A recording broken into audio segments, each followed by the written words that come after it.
Bonjour ou bonsoir, selon le moment où vous écoutez ce podcast, et bienvenue sur Baby Lao Studio. Ici, on prend quelques minutes pour ralentir, réfléchir et grandir ensemble. Je suis vraiment heureuse de vous retrouver comme d'habitude. Aujourd'hui, j'aimerais parler de quelque chose que beaucoup d'entre nous faisons sans forcément nous en rendre compte. Vouloir tout contrôler. Contrôler ce qui va se passer, contrôler la réaction des autres, contrôler notre avenir, contrôler une relation, contrôler le résultat d'un projet. On prépare, on anticipe, on imagine plusieurs scénarios et parfois, on croit que si on réfléchit suffisamment à tout ce qui pourrait arriver, on sera prêt à tout. Sauf que la vie a une petite habitude assez particulière. Elle ne demande pas toujours notre avis. Alors aujourd'hui, j'aimerais qu'on se demande comment arrêter de vouloir tout contrôler. D'abord, pourquoi voulons-nous contrôler? Souvent, derrière le besoin de contrôle, il y a simplement une envie de se sentir en sécurité. Quand je sais ce qui va arriver, je me sens rassurée. Quand j'ai un plan, je me sens rassurée. Quand quelqu'un réagit exactement comme je l'avais imaginé, je me sens rassurée. Le problème, c'est que cette sécurité est parfois une illusion. Parce qu'en réalité, on peut tout préparer et malgré tout, quelque chose d'imprévu peut arriver. On peut préparer parfaitement un entretien sans pouvoir contrôler la décision du recruteur. On peut donner le meilleur de soi dans une relation sans pouvoir contrôler les sentiments de l'autre. On peut travailler énormément sur un projet sans pouvoir contrôler exactement la manière dont les gens vont le recevoir. Et c'est difficile à accepter. Mais c'est aussi là que commence une forme de liberté. D'un côté, on a ce qui dépend de moi et ce qui ne dépend pas de moi. Le philosophe Épithète enseignait une idée très simple. Il y a des choses qui dépendent de nous et d'autres qui ne dépendent pas de nous. Et je trouve cette idée encore utile aujourd'hui.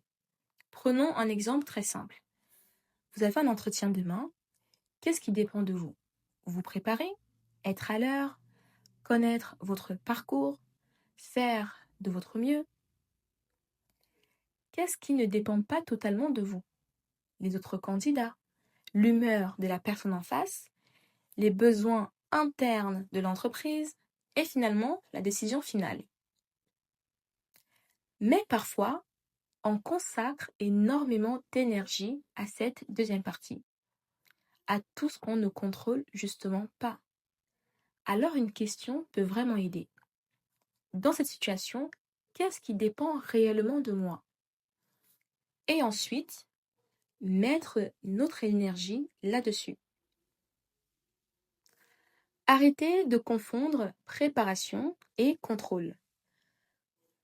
Attention, juste pour faire une petite clarification, arrêter de vouloir tout contrôler ne signifie pas arrêter de prévoir.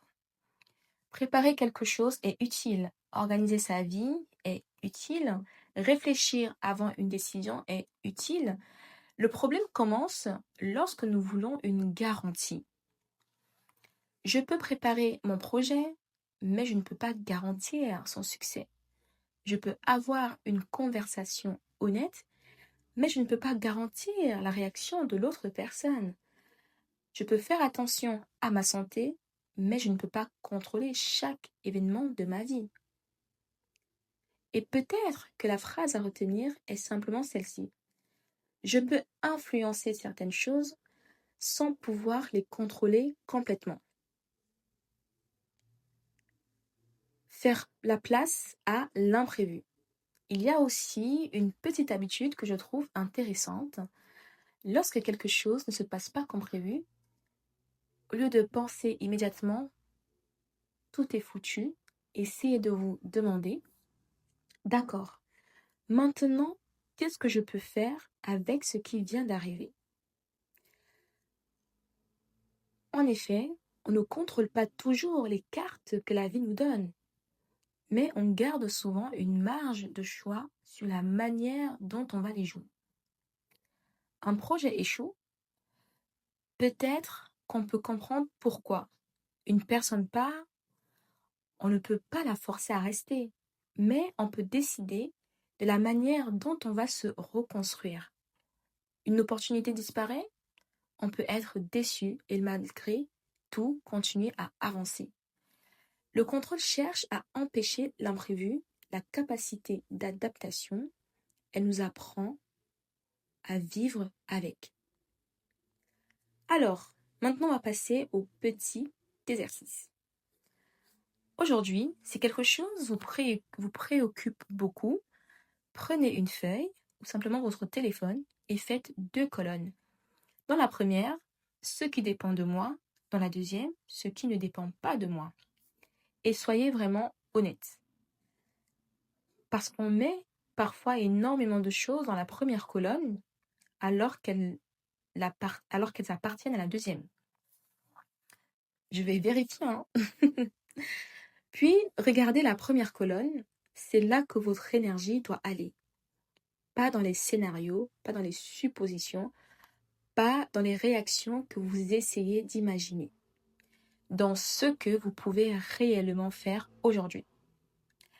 Alors, comment arrêter de vouloir tout contrôler? Peut-être qu'on n'arrête jamais complètement, mais on peut apprendre à reconnaître les moments où notre besoin de contrôle est simplement une peur déguisée. On peut apprendre à faire la différence entre ce qui dépend de nous et ce qui appartient à la vie, aux circonstances ou aux autres. Et surtout, on peut arrêter de croire que la paix viendra lorsque tout se passera exactement comme prévu, parce que ça n'arrivera probablement jamais. La paix peut aussi venir lorsqu'on se dit je ne sais pas exactement ce qui va se passer, mais je sais que je pourrais m'adapter. Et parfois, cette confiance-là vaut beaucoup plus que toutes les garanties du monde. Un grand merci d'avoir partagé ce moment avec moi. Prenez soin de vous, prenez soin des gens que vous aimez et je vous dis à très bientôt sur Baby Love Studio.